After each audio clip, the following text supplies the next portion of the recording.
il m'entend, il connaît mes défis, il connaît mes combats, il sait ce que j'attends, je viens au secours, tu agis, Dieu voit, c'est lui qui a fait les yeux, il a planté les oreilles, alors il voit et il entend, c'est lui qui a fait les pieds, il est en mouvement pour toi, c'est lui qui a fait les mains, il agit en ta faveur, il est le tout-puissant, il est le véritable, il est El Shaddai, le Dieu tout-puissant, le Dieu tout-puissant, le Dieu tout-puissant, qui sait, qui peut tout, le Dieu qui peut tout, le Dieu qui entend tout, le Dieu qui connaît tout, le Dieu qui peut tout. Oh, ce matin, toi, qui est désespéré, je suis venu te dire, que Dieu de moi, il te connaît, il t'entend, il sait ce que tu attends de lui. Alors, mon frère, ce matin, il t'entend.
Il sait ce que j'attends, je viens au secours, tu agis, Dieu voit, c'est lui qui a fait les yeux, il a planté les oreilles, alors il voit et il entend, c'est lui qui a fait les pieds, il est en mouvement pour toi, c'est lui qui a fait les mains, il agit en ta faveur, il est le tout-puissant, il est le véritable, il est El Shaddai, le Dieu tout-puissant, le Dieu tout-puissant, le Dieu tout-puissant, qui sait, qui peut tout, le Dieu qui peut tout, le Dieu qui entend tout, le Dieu qui connaît tout, le Dieu qui peut tout. Oh, ce matin, toi, qui est désespéré, je suis venu te dire, que Dieu de moi, il te connaît, il t'entend, il sait ce que tu attends de lui. Alors, mon frère, ce matin, il t'entend, il te voit, et la foi est une paix assurante, des choses de l'espère, et une démonstration de ce qu'on ne voit pas. Je crois ce matin que tu me crois et que tu m'entends. Il ne m'abandonne pas dans mes combats. Il ne m'abandonne pas dans mes défis, Seigneur. Il est devant et je suis, Seigneur. Il est devant et j'avance. Il est devant et je progresse. Il est devant et j'avance. Toi, le Dieu de Dieu, le Seigneur des Seigneurs, le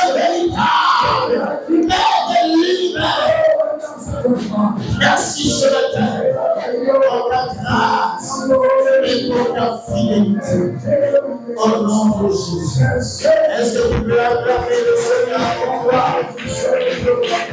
Alléluia. Tu vas prendre ta Bible dans le livre de Luc chapitre 14. Nous allons lire les versets 15 et verset 24.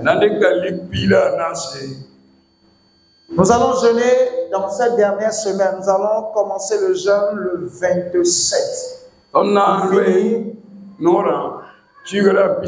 Le mercredi 27 pour finir le dimanche. Et nous allons nous retrouver tous les soirs encore pour prier. Donc mercredi au dimanche. Amen. Mercredi au fais l'effort d'être là en jeûne et dans un esprit de prière. Luc chapitre 14, verset 15 à 14. Luc verset nous lisons la parole de Dieu. Un de ceux qui étaient à table, après avoir entendu ces paroles, dit à Jésus: heureux celui qui prendra son repas dans le royaume de Dieu. Et Jésus lui répondit: un homme donna un grand souper et il invita beaucoup de gens. À l'heure du souper, il envoya son serviteur dire aux conviés: venez, car tout est déjà prêt. Amen. Amen. Dis à ton voisin: tout est déjà prêt. Tout est déjà prêt. Mais tous unanimement, comme si c'était concerté, se mit à s'excuser. Le premier lui dit: j'ai acheté un champ et je suis obligé d'aller le voir. Excuse-moi, je te prie. Comme si le champ allait disparaître. Un autre dit: j'ai acheté 5 paires de bœufs et je vais les essayer. Excuse-moi, je te prie. Comme si on n'essayait pas les bœufs, ils vont mourir. Un autre dit: je viens de me marier, c'est pourquoi je ne puis aller. Ta femme ne va pas disparaître, elle est là. Amen. Amen. Elle est là. Le serviteur de retour rapporta ces choses à son maître. Alors le maître de la maison, irrité, dit à son serviteur: va promptement dans les places et dans les rues de la ville et amène ici les pauvres, les estropiés, les aveugles et les boiteux. Le serviteur dit: maître, ce que tu as donné, ce que tu as ordonné a été fait, et il y a encore de la place. Et le maître dit au serviteur: va dans les chemins et le long des haies, et ceux que tu trouveras, contrains-les d'entrer, afin que ma maison soit remplie. Ta maison sera remplie au nom de Jésus. Amen. Car je vous le dis, aucun de ces hommes qui avaient été invités ne goûtera à mon souper. Amen. Amen. Alléluia. Amen. Seigneur, merci pour ta parole ce matin. Dispose notre cœur et notre esprit afin que ce que toi tu nous diras ce matin reste gravé dans notre cœur. Efface mon intelligence et utilise-moi pour parler à ton peuple afin que cette parole soit gravée sur les tablettes des cœurs pour la seule gloire de Dieu. Au nom de Jésus. Amen. Amen. Alors, c'est une parabole que nous connaissons. Une parabole que Jésus donne pour montrer combien de fois il est important d'être présent, ou il serait important que toi et moi nous soyons présents au souper que Dieu va organisé.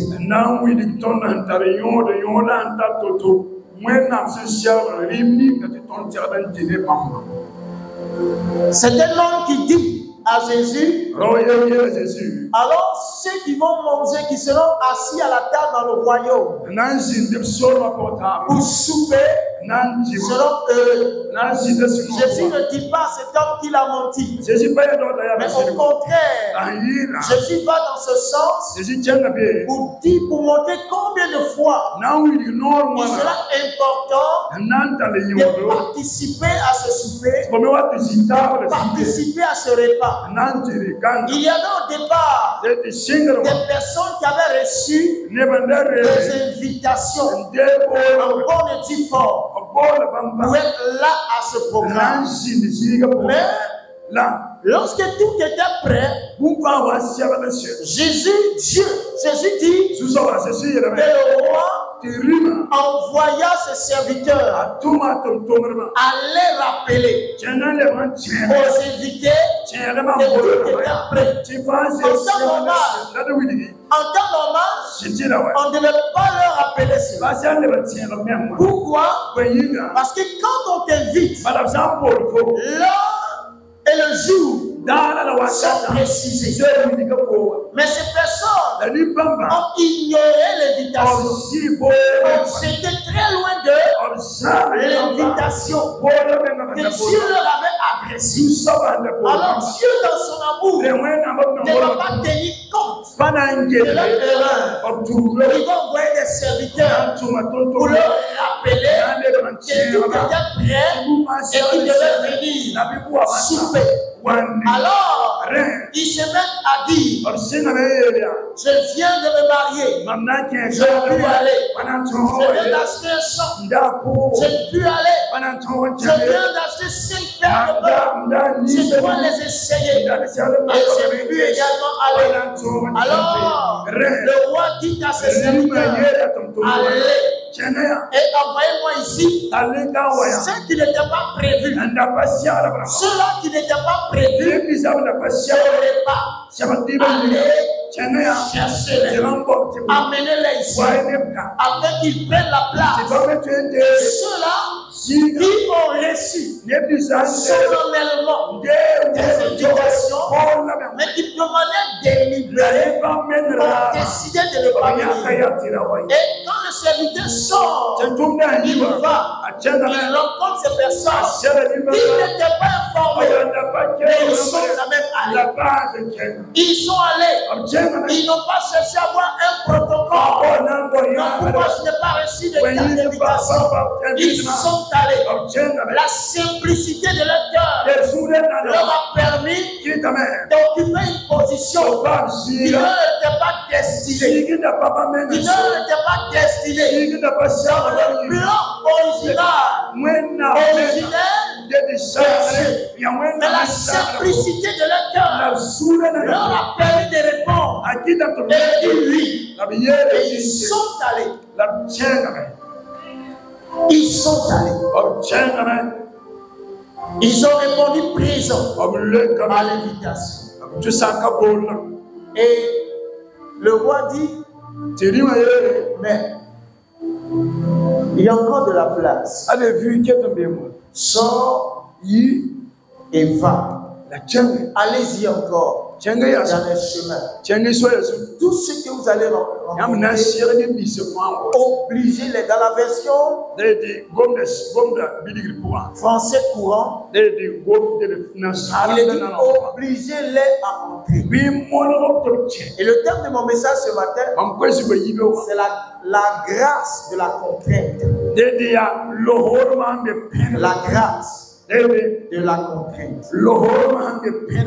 Alléluia. La grâce de la contrainte.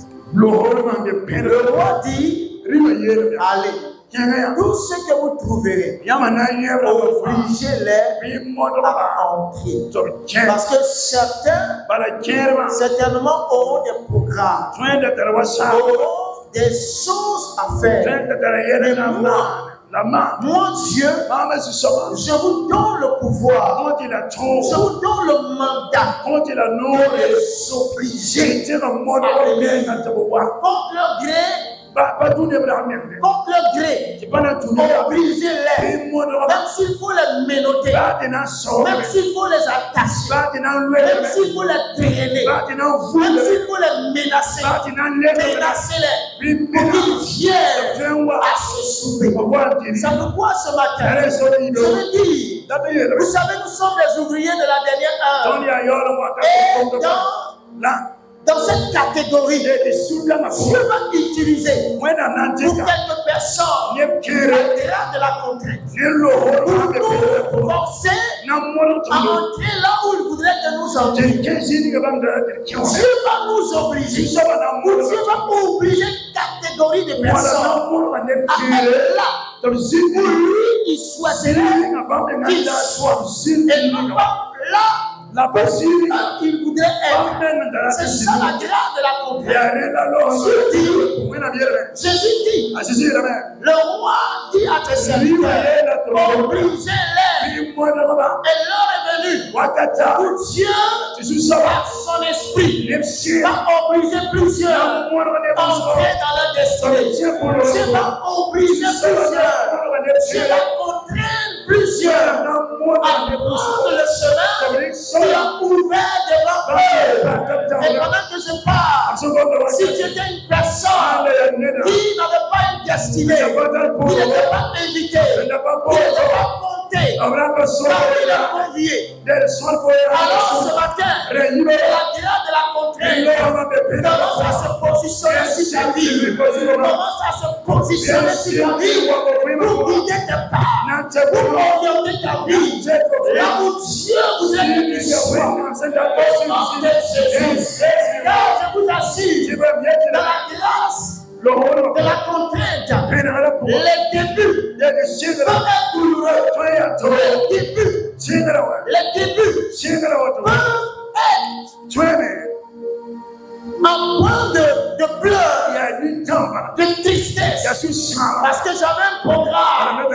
Dieu m'oblige à abandonner ce programme pour m'occuper d'un autre programme qui vient de lui. Je peux avoir une activité, mais Dieu me dit, laisse cette activité pour te consacrer à notre activité.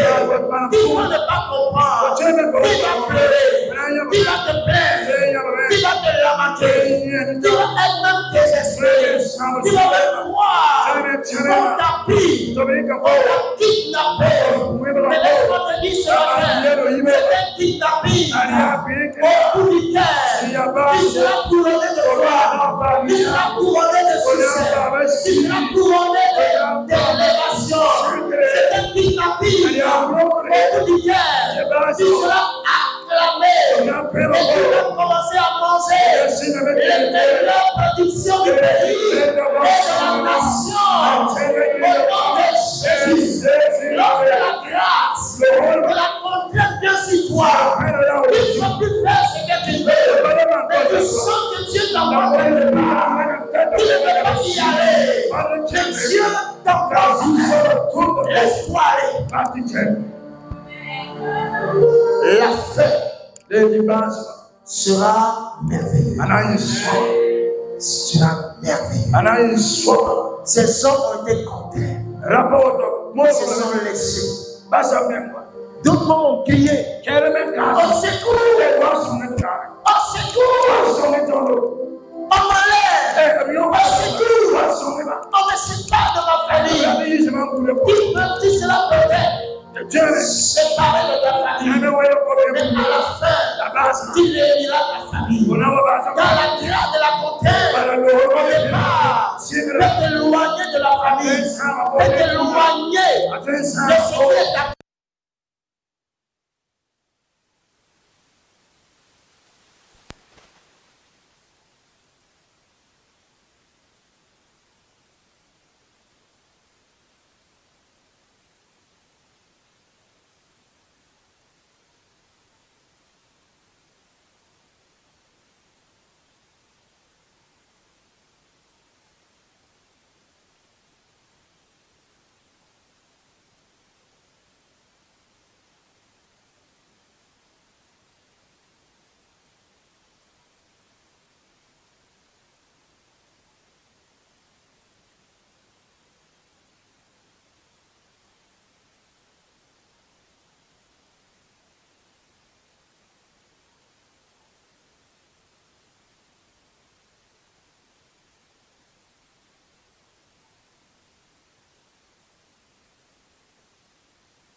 aller dans la direction que le Seigneur te demande de prendre.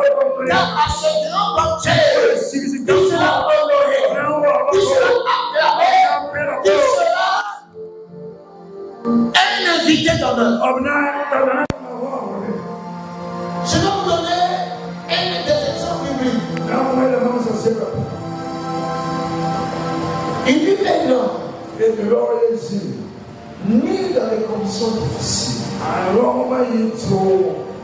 Parce qu'en son temps, naître et être un homme était synonyme de mort. Et vous savez déjà de qui je parle. Moïse est né dans des conditions difficiles. Et lorsque Dieu, par la foi de ses parents, a épargné Moïse, Moïse s'est trouvé dans un confort au palais de Pharaon. Et Moïse savait au-dedans de lui que Dieu l'appelait à défendre les Hébreux. Mais il ne savait pas comment. Il n'avait reçu aucune révélation. Aucun homme ne s'est présenté à lui. Il n'avait que les histoires que ses parents lui racontaient. Est-ce que Dieu, comment Dieu a créé le monde? Comment Dieu a choisi Abraham? Comment Isaac est né? Comment Jacob est né? Alléluia, alléluia.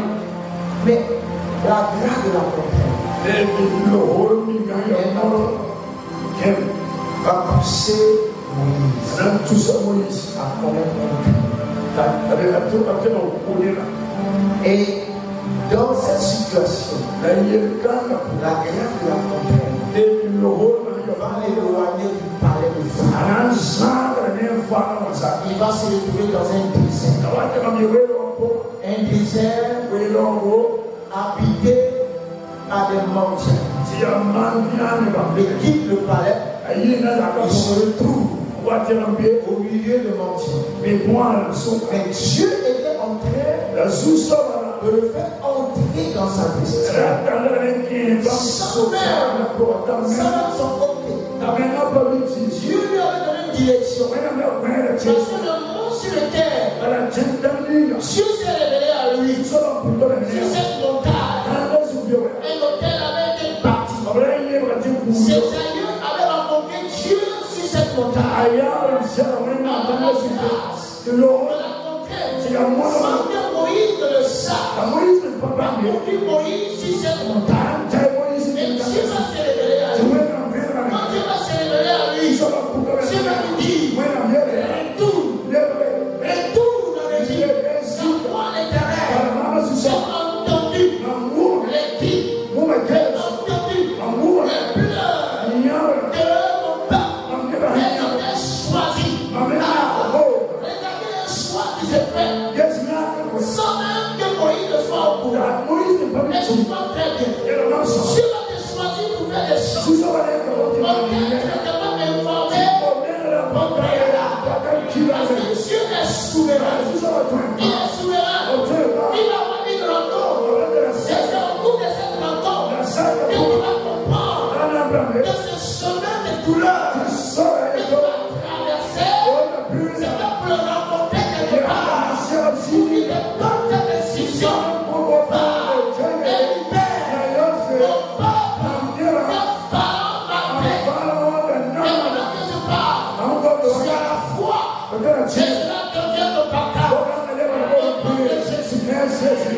La grâce de la conquête a séparé pendant quelque temps Moïse de sa famille. Il a su. C'est pourquoi quand Dieu relâche cette grâce sur ta vie, tu vas vivre des expériences que tu ne vis pas. Tu vas vivre des expériences désagréables. Des expériences douloureuses. Mais Dieu a un plan pour toi. Alléluia, alléluia. Dieu a un plan pour toi. Moïse, il pensait que c'était terminé. Pourtant, c'était la grâce de la contrainte. Cette grâce l'a ramené en Égypte. Il forme le chef des Hébreux. La grâce de la contrainte, comme je disais tantôt, peut t'éloigner pendant un certain temps. De ta famille. Ta famille même peut te voir comme un perdu. Celui-là ne peut pas compter sur. Lorsque Moïse a fui l'Égypte, sa famille ne pouvait plus compter sur. Parce que Moïse tuait pour sauver sa vie. C'est le salut de sa vie qui le préoccupait. Mais en réalité, celui qui donne la vie, c'est Dieu. C'est pas Moïse s'est enfui. Et dans cette quête de vie, il a rencontré le Dieu de la vie. Et le Dieu de la vie fait l'alliance avec lui et le envoyer en Égypte. Je suis allé en Égypte. Je suis sûr que sa maman, ses frères, son cousin étaient dans la joie. La grâce de la contrainte va te ramener à ta famille et dans une autre dimension, dans une autre position, avec un autre nom, avec une autre allure, au nom de Jésus. C'est là que je parle, c'est grave comme si toi, et comment ça agit dans ta vie, parce que très bientôt, il sera redonné à ta famille, mais avec un autre nom, avec d'autres qualités, qui sortira de ta maison, un bois, et ce bois deviendra un serpent.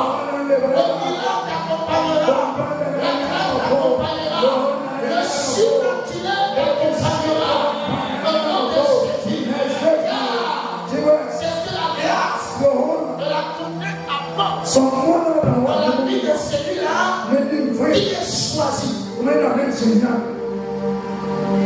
Et cette grâce environne maintenant.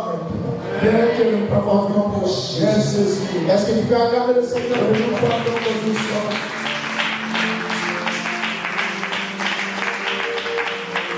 Alléluia, alléluia. C'est pourquoi souvent laisse Dieu te conduire. Laisse Dieu te guider. Laisse Dieu te guider. Dans une église, c'est souvent Dieu nous bénit, mais quand tu mets notre volonté, contre notre volonté, regardez les premiers fonctionnaires de l'Afrique. Ils ont fonctionné malgré eux-mêmes. Car lorsque l'école est arrivée en Afrique, aucun parent ne voulait envoyer son enfant à l'école. Je ne sais pas si vous avez cette information. Aucun parent ne voulait envoyer leurs enfants à l'école. Parce qu'ils voyaient l'école comme une autre manière de priver de leurs enfants. Mais je vous assure que les enfants, les colons étaient obligés. Les premiers présidents étaient obligés de pousser les enfants dans les rues et les attraper. Les obliger à aller à l'école. Mais ces enfants qui sont allés à l'école, sont ceux qui ont été les premiers leaders de l'Occident Afrique. Mais c'était une grâce de contre leur volonté. Ils ont été traînés à l'école sans arrêt de leurs parents. Donc, il y a des Ivoiriens qui ont été pris. Et après quelques années, on est envoyé à Dakar. Parce que c'était à Dakar, il y avait la meilleure école de la Suisse. Et les parents étaient tristes. Mais après, des hommes comme les Félix Houphouët-Boigny, des hommes comme les Wencé Koulibaly, encore les monuments Keïta sont sortis de ces hommes-là qu'on a obligés à aller à l'école contre leur volonté, contre la volonté de leurs parents. Mais cette contrainte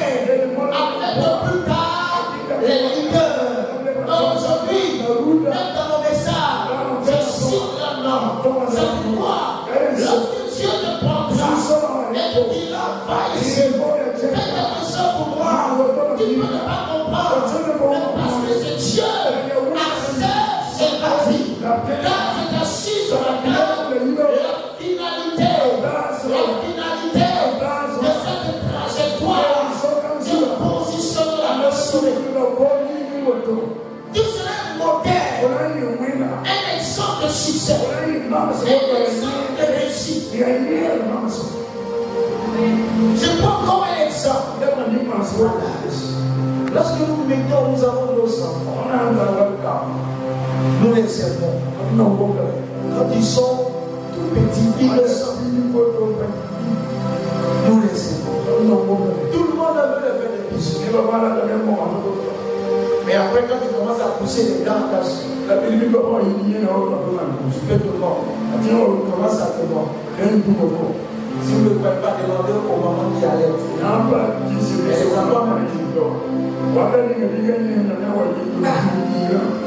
ça ne va pas chez toi. Mais regardez ces moments-là.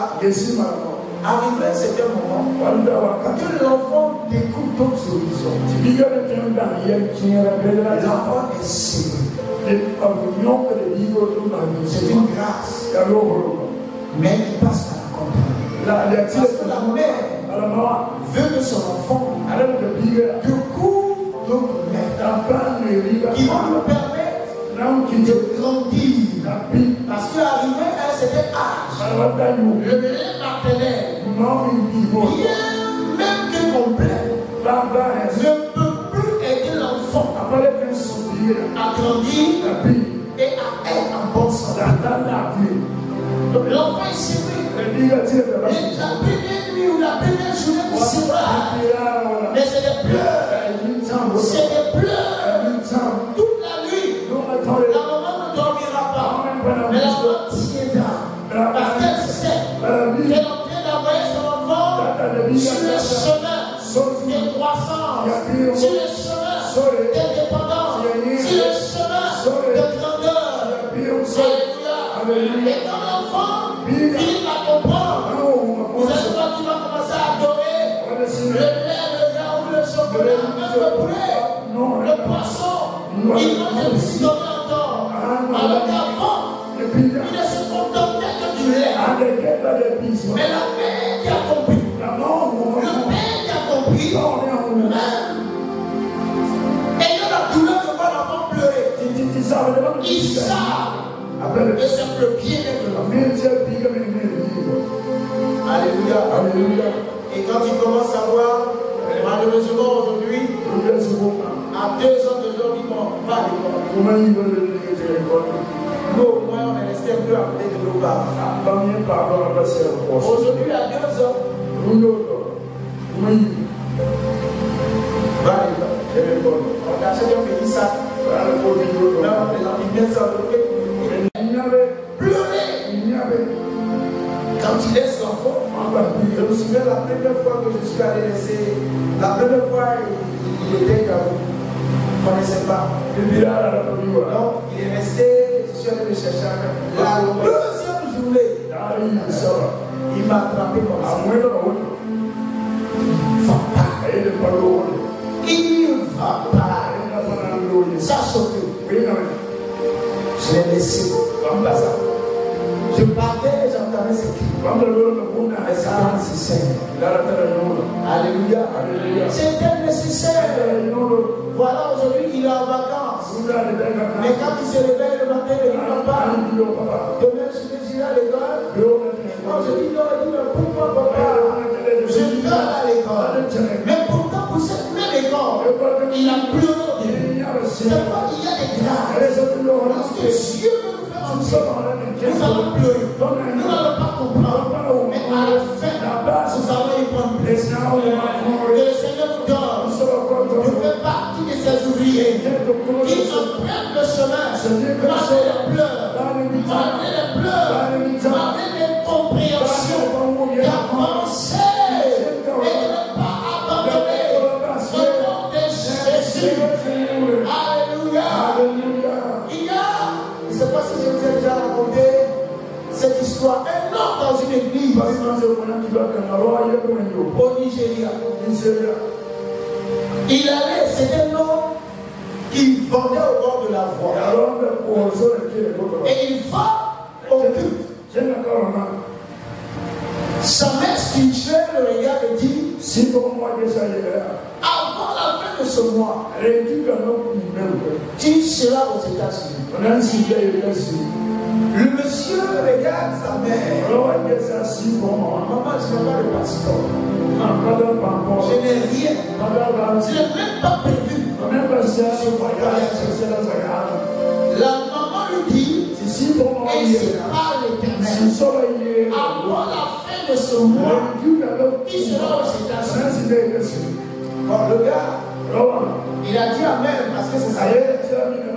Mais quand il réfléchit, il ne sait pas comment ça va se faire. Le lundi, il va au travail, il sort sa table, il dépose sa marchandise, il commence à vendre. Et dans l'après-midi, il voit un véhicule de policier, il tourne autour de là, il ne comprend pas, il tourne là, et le véhicule disparaît, s'éloigne. Quelques temps après, le véhicule revient. Tout là, qu'est-ce qui se passe? Il se pose la question. Qu'est-ce qui se passe? Pour que la police tourne ici, une heure, 2 heures après, ce même véhicule vient avec du renfort. Oui, on s'arrête devant lui. Les policiers sortent avec des armes. Et on lui dit, levez les mains, monsieur. Il lève les mains. On l'attrape. On le mélange. On le jette dans le véhicule. Il dit, mais qu'est-ce qui se passe? Dites-vous, monsieur. On le brutalise. On l'envoie à la présidence. On le met en prison. On le chicote. On lui pose des questions. Il dit, et le minute qui suit, il y a l'avion qui est préparé. Il dit, mais qu'est-ce qui se passe? On le jette dans un avion avec des policiers armés. Et il se retrouve aux États-Unis. Quand il arrive aux États-Unis, voici la police. Il dit, mais qu'est-ce qui se passe? On l'envoie, je ne sais pas, c'est le Seigneur, c'est l'FBI. Il va le récupérer. Il commence à le questionner, le frapper. Il dit, mais qu'est-ce qui se passe?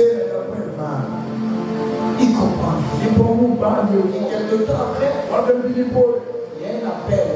Et on lui dit,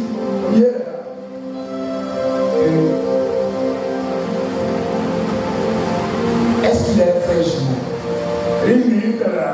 Il n'a pas de frère jumeau. Et on prend maintenant ses enfants, tout ce qu'il faut. On commence à faire ses recherches. En réalité, aux États-Unis, il y avait un criminel qui était recherché. Et ce criminel-là ressemblait très à son frère. Donc, ils ont lancé la recherche par Interpol. Et au Nigeria, la police dit l'avoir trouvé. Donc, quand la police dit l'avoir trouvé, rapidement, il est escalé.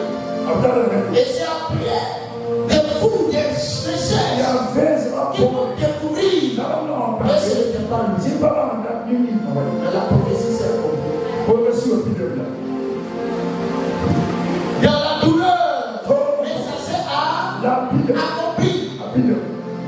Et quand ils ont découvert que ce n'était plus lui, ils ont envoyé un avocat.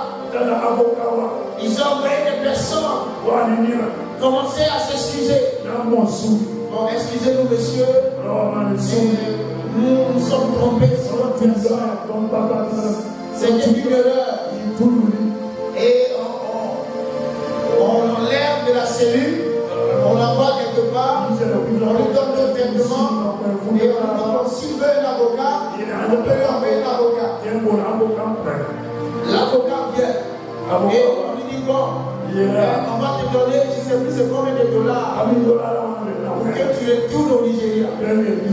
Il est resté calme. Quand ils ont fini de parler, il dit, vous m'avez maltraité, vous m'avez torturé, vous m'avez humilié, et vous me demandez de retourner au Nigeria.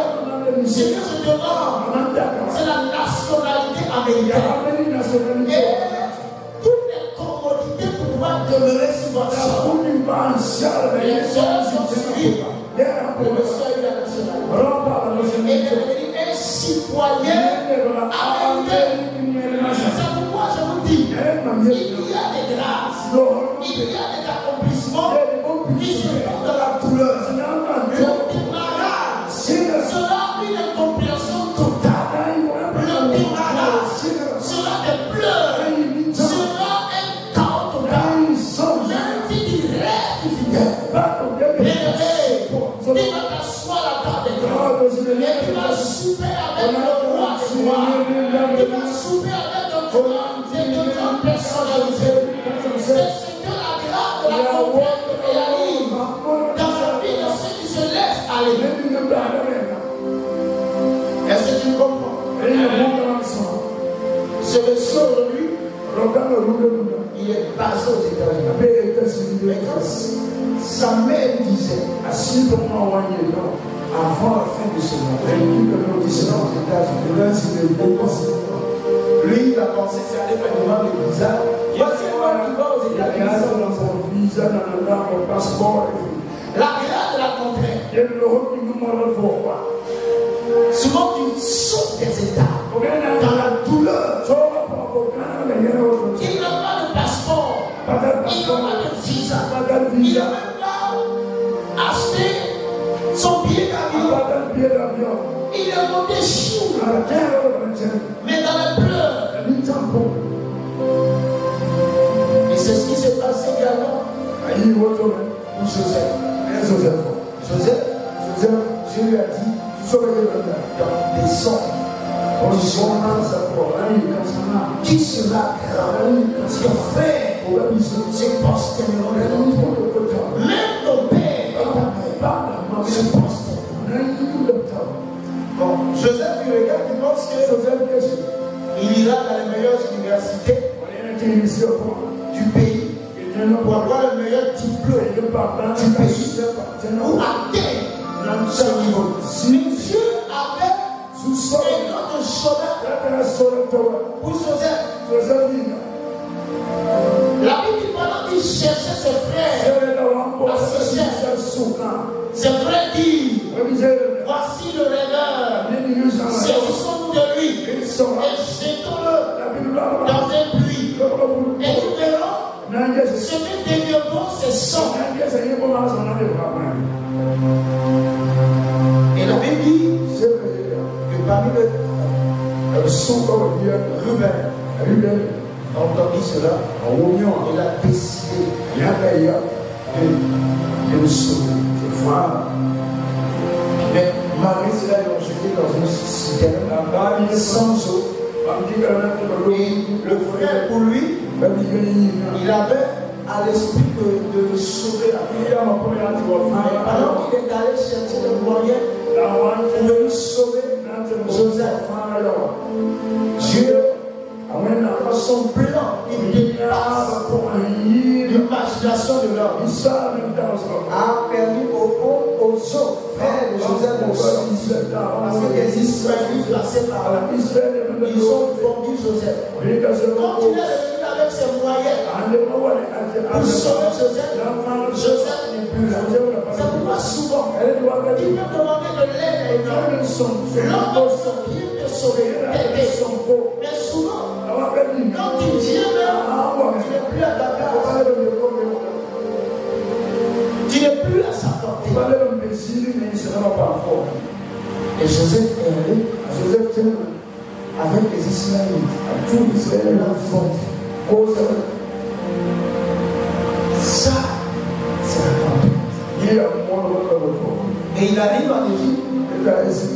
On l'a vendu aux Israélites. On arrive en Égypte. Les Israélites le vendent. Il est devenu, comment on appelle ça? Quand c'est un téléphone, on dit seconde main. On l'a vendu en tant que si. On l'a vendu là-bas. Potiphar l'a racheté. Et quand Potiphar l'a racheté, il a eu un peu de tranquillité. Parce que Potiphar lui faisait confiance. Mais la grâce de la contrainte, il y a des choses qu'il sera obligé de laisser. Et il sera accusé. On l'envoie en prison. Et vous savez pourquoi tout ça? Ce circuit, peut-être tout simplement le connecter à Pharaon. Le connecter à Pharaon. Tout ce chemin parcouru, c'était un programme de connexion. Et quand il est en prison, il est connecté avec des officiers de Pharaon. Et par ces officiers de Pharaon, quelques années plus tard, il est connecté à Pharaon. C'est pourquoi je dis, ce chemin que tu parcours, reste tranquille. Si tu es en train de travailler pour te connecter, et que la connexion va prendre, et c'est un matin, tu seras propulsé à la position que Dieu a voulu pour toi. Au nom de Jésus, la connexion qui permet à Joseph de passer le prisonnier à gouverneur, c'est par les officiers de Pharaon. Écoute-moi très bien, dans ce moment de pleurs, dans ce moment de pleurs, de souffrance, reste tranquille. Dieu va te connecter, Dieu va te rattacher à des sorts et à des femmes qui vont t'aider à te positionner. Est-ce que tu comprends ça? La guerre de la contre. Vous savez aujourd'hui, on est tellement libre, on est tellement fait ce qu'on veut, qu'on rate beaucoup de choses. On est libre, on est à l'aise, on est là où on veut être. Mais la guerre de la conquête, tu seras là où tu n'as pas envie. Tout simplement, pour te connecter. La puissance de la connexion. La dernière fois, j'écoutais, il y a un comédien ivoirien qui racontait son histoire, comment est-ce qu'il a été découvert. Peut-être que vous pouvez le connaître, le magnifique. Le magnifique, il dit qu'il voulait chanter. Ça ne peut pas donner.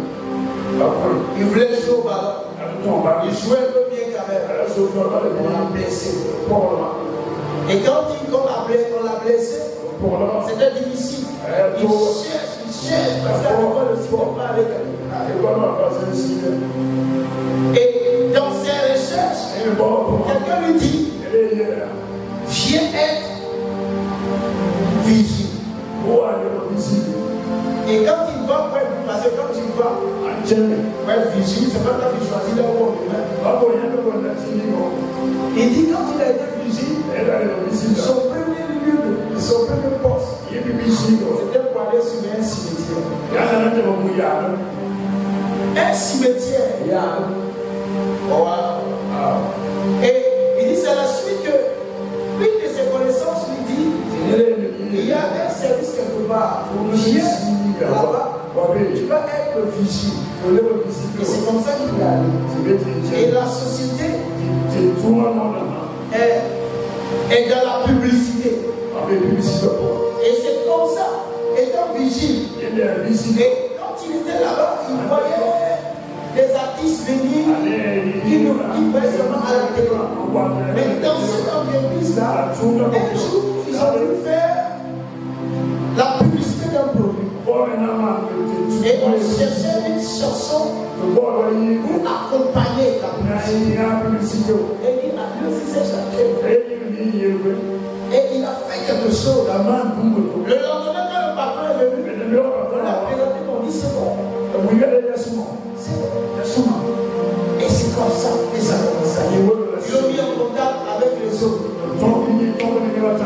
Aujourd'hui, les colis voyagent.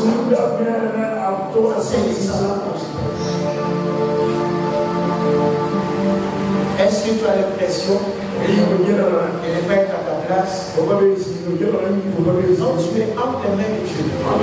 Ça s'appelle la grâce de la contrainte. Et Joseph est resté un homme aimable. Un homme qui se préoccupe des gens.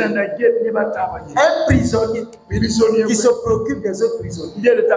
La Bible dit qu'un matin il arriva et il trouva les officiers des pharaons tristes. Et il a reconnu qu'ils étaient tristes. Et il est demandé, qu'est-ce que vous avez? Pourtant, il est aussi prisonnier. Mais prisonnier, il se préoccupe des autres prisonniers. Et eux-mêmes,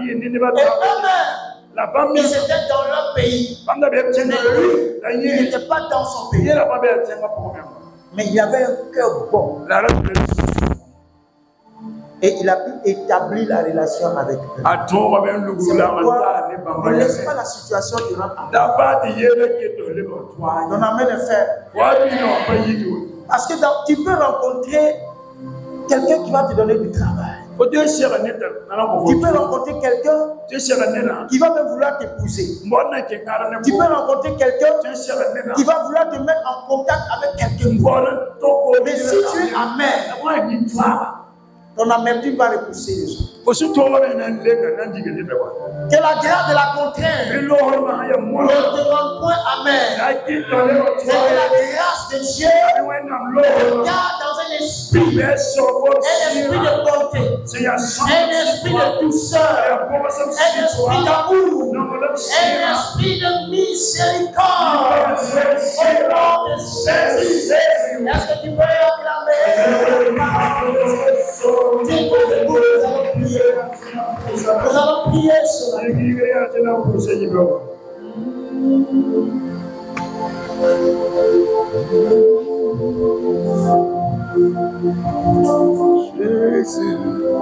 Alléluia.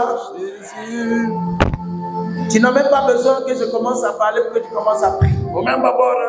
Selon le message que tu as entendu, selon ce que tu as reçu, commence à parler à Dieu.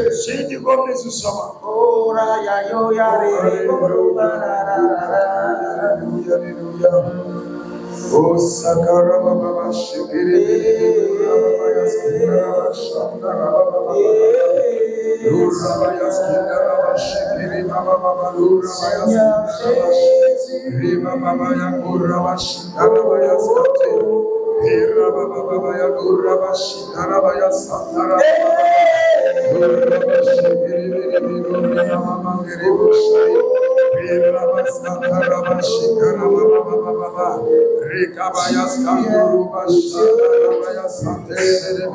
Rikabaya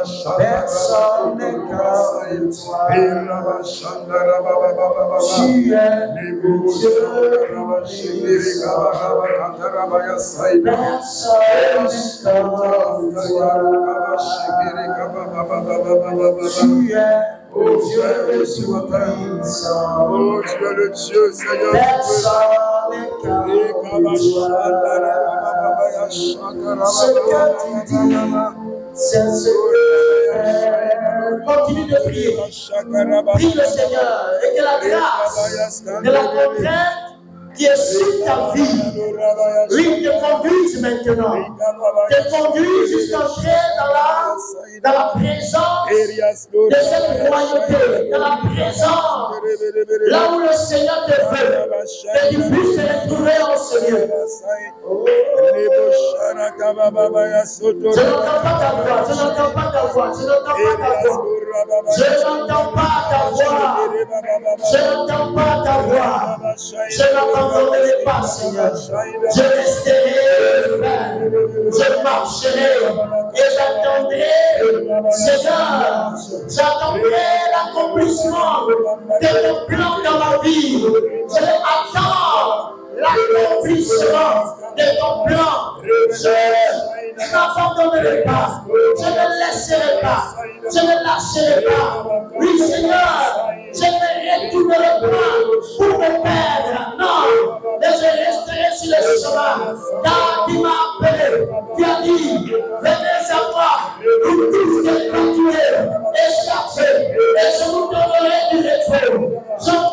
te crois. Et je sais que ta voix, elle ne va pas. Que la paix ne trahit pas. Je viens, je sais qu'en toi, il y a le repos. En toi, il y a le repos, le repos, le repos, le repos. Le repos qui dit que tu nous feras sucer le lait des nations. Mais nous ne savons comment cela se fera. Alors, Éternel, ce matin, ta grâce est sur moi. La grâce de la retraite. Moi qui n'étais pas prévu, moi qui n'étais pas programmé à l'élévation, à une dimension supérieure, qui n'était pas programmé à une multitude, Seigneur. Ta grâce vient sur moi, vient sur cette église, vient sur cette communauté. Au nom de Jésus-Christ de Nazareth. Ta grâce vient.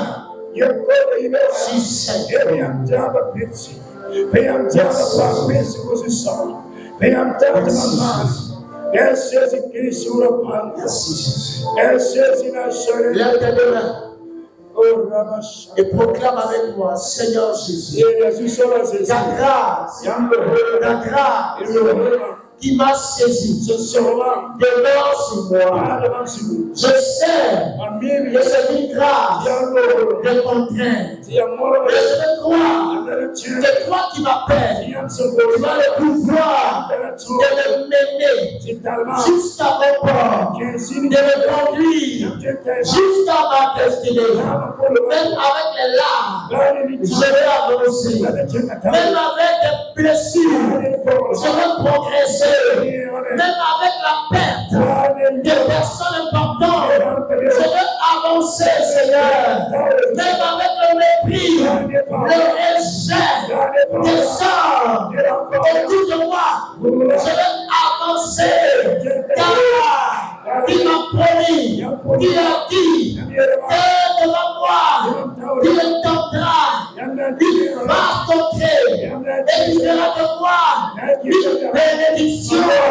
Seigneur, donne-moi par ta grâce de tenir le coup, par ta grâce de tenir le coup et d'avancer au nom de Jésus. Remercie le Seigneur. Alléluia. Oh, baraka Seigneur. Et baraka Israël maintenant. Baraka ça se passe. Rima ton père de yam son la gloire de yam yo Seigneur. Bare pouso ya yam den ta. Bare pouso zem sene yam ba Israël ganda ko. Et pouso la barque le holo yibo. Pouso la barque su sama. Yam lo holo su moro ton su sama. And take Tony you are not cancer. Et I'm Java poor. So I can't see any yam song of not take Tony so many young men so smart on you. Say God,